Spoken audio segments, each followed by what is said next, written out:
Бұл елде түрме де, әскер де, полиция да жоқ. Онда бірден екі князь билік етеді.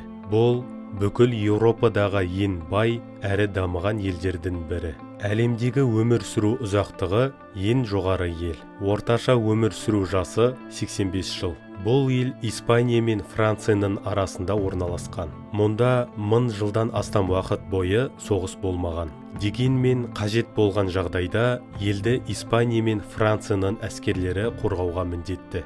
Бұл елді салық жұмағы деп атайды. Себебі мұнда Еуропадағы ең төмен салықтар белгіленген. Сондықтан мұнда бай адамдар көп тұрады. Бұған қарамастан елдегі бағалар өте төмен. Бұл елде 130-дан астам тау шаңғысы трассалары бар. Сонымен қатар бұл сауда жасауға таптырмас орын. Кедендік баж салығының төмендігіне байланысты бағалар көрші елдерге қарағанда әлде қайда арзан. Жергілікті тұрғындар өте жылы жүзді әрі қонақжай. Мұнда экология мінсіз, табиғаты таңғажайып. Шүмектен ағатын суы да мөлдір әрі таза. Бұл мемлекеттің аты Андорра.